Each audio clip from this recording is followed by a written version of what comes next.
Hello sir. US से आ गई है एक बहुत बड़ी खबर।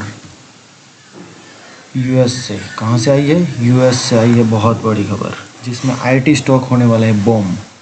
यूएस में आईटी स्टॉक में जो इतने दिनों से जो नीचे की तरफ मार्केट गिर रहा था, अब एक बहुत बड़ी खबर आई है जिसके ज़रिए इंडियन आईटी स्टॉक्स में तेज़ी का माहौल होने वाला है। मैं बताने आया हूँ यही न्यूज़ के बारे में, पूरा एनालिसिस करूँगा और जो कि बोल रहा हूँ वो पूरा प्रूफ उसके साथ कैसे बोल रहा हूँ मैं वो आपको पूरे प्रूफ के साथ दिखाऊंगा कि क्यों आईटी स्टॉक अब तेज़ी में आने वाले हैं। देखिए, सबसे पहले तो ये बहुत बड़ी खबर आई है कि fed rate decision Q1 earning to drive stock market this week. मतलब इस वीक फेड रेट का डिसीजन आने वाला है। ठीक है, इस वीक फेड रेट का डिसीजन आने वाला है। उसके बाद जो यूएस में भी बोला गया कि अभी अभी जो हुआ है US fed interest rate decision ongoing quarterly earning macro economic data and FII trading activities are the major trigger that will drive stock market this week analysis. मतलब इस वीक मार्केट में बहुत बड़ा एफआईआई ने trade करा है। कम से कम देखो ना, 3100 करोड़ का ट्रेड किया है, 3100 करोड़ का यूएस ने इस बार एफआईआई में बहुत बड़ा ट्रेड हुआ है, ये देखिए। और आने वाले अभी इस वीक में हमारे इंडियन स्टॉक जैसे कि GAIL, Adani power, bank of Baroda, BEL, coal India, M Mahindra and Mahindra, Maruti, Tata steel, Adani enterprise and Tata motors are among the companies which will announce the quarter result this week. मतलब ये इंडियन स्टॉक में भी ये बहुत बड़ी कंपनी है जो अपनी रडार पे रख सकते हो। इस वीक इन सभी का क्वार्टर रिजल्ट आने वाला है। इसी वीक जो कल से जो शुरू होगा ना, मंडे से मार्केट, आने वाले वीक में इन सभी का क्वार्टर रिजल्ट आने वाला है। ओके, जैसे कि मैं आपको बता रहा था कि आईटी स्टॉक में इस न्यूज़ की वजह से क्यों और क्या होने वाला है, ये देखिए। जैसे कि इस वीक से ये जो पहले जो देखिए आप कि 4% 2020, ये जो फेड रेट बता रहा हूँ मैं आपको, जो इन्फ्लेशन फेड रेट आता है ना, वो बता रहा हूँ 2020, 2021, 2022 मार्च। देखिए 8 अप्रैल 2022 से ये 4% तक कंटिन्यूसली स्टेबल था। हर बार रिज़ल्ट आता था 4%, कोई रेट में ना बढ़ोतरी ना कटौती, कुछ भी होता था। लेकिन मई 2022 से ये बढ़ना शुरू हो गया रेट, 4.40, 4.90, 5.40, 5.90, 6.25, 6.50, 6.50, 6.50। मतलब ये देखिए, ये जो रिपोर्ट बोल रहा हूँ ये 2022 से 2024, ठीक है। यहाँ से कम से कम मिनिमम बोल रहा हूँ मैं, 11 टाइम्स रेट बढ़ चुका है। कितना? 11 टाइम्स। ये रेट 11 टाइम्स बढ़ चुका है 2022 से। और यहाँ से जो बढ़ना शुरू हुआ ना 5.40 2022।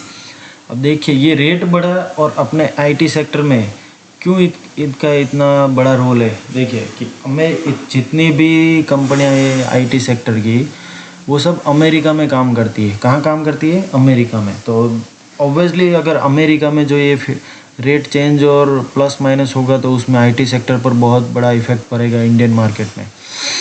ठीक है, ये क्यों पड़ा और कैसे पड़ा वो भी मैं दिखा देता हूँ। मई 2022 से ये देखिए, इन्फोसिस में पहले दिखा देता हूँ, मार्च 2022, ये देखिए। ठीक है, यहाँ से मार्केट अप्रैल, थोड़ा पहले मार्केट गिरना शुरू हो चुका था, क्योंकि बाज़ार में वो इनसाइड न्यूज़ की वजह से एडवांस में मार्केट चलता है।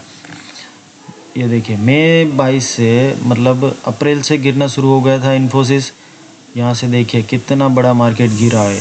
ठीक है, ये कोई कोई भौकाल नहीं मचा हुआ था, इसी वजह से, बस फेड रेट की वजह से ही है, इंटरेस्ट रेट इन्फ्लेशन रेट की वजह से ही ये मार्केट इतना गिरा है। आईटी इन्फोसिस, ये देखिए विप्रो।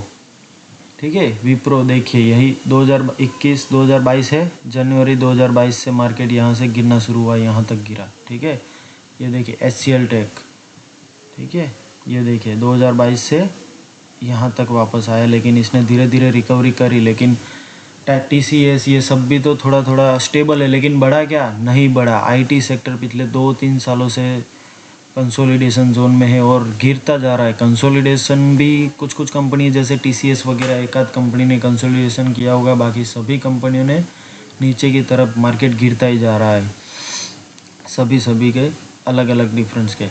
तो मैं यही दिखाने आया था कि अब आने वाले जो ये इस पीरियड जो रिज़ल्ट आने वाला है ना, उसमें फेड रेट में कटौती होगी, फेड रेट में कटौती होगी। अगर कटौती होगी, इतने साल से 2 साल से बढ़ता ही जा रहा है, अगर कटौती होगी तो ऑब्वियसली इंडियन मार्केट में तेज़ी का माहौल बना रहेगा, ठीक है। और इस साल कम से कम इस क्वार्टर में 0.25 तो घटाना ही घटाना पड़ेगा। अगर इस बार अब अगर नहीं घटाया तो अगले आने वाले क्वार्टर में 0.5 का कटौती होगी। सीधा कितना?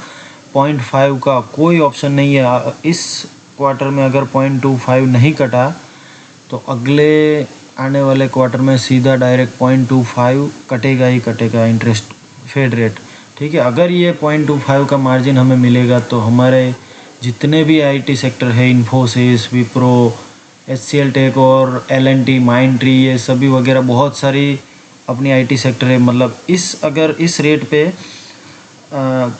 रेट घटा तो सभी आईटी कंपनी में आपको बढ़ोतरी, और देखने का मतलब यही है कि आपको मार्केट आईटी सेक्टर ब्लास्ट करता हुआ नज़र आएगा, यही रेट की वजह से, ठीक है। बस आज के लिए ये, मैं कोई रिकमेंडेशन नहीं दे रहा हूँ मैं आपको कि ये है ऐसा होगा वैसा होगा, लेकिन मैं आपको जस्ट एक न्यूज़ दे रहा हूँ कि बस ऐसा हो सकता है। ये एडवांस न्यूज़ है। GAIL, Adani power, bank of Baroda, इन सभी का भी रिज़ल्ट आने वाला है, तो आप इनको भी रडार पे रख सकते हो इस वीक। देखिए, GAIL, Adani power, BOB, BEL, coal India, Mahindra and Mahindra, Maruti, Tata steel, Adani enterprise, Tata motors, among all are companies result, quarterly result will announce. तो ठीक है, इस सभी पर भी आप अगर अच्छा रिजल्ट है, इनके बारे में मैं बता देता हूँ। गेल एक बहुत बढ़िया कंपनी है।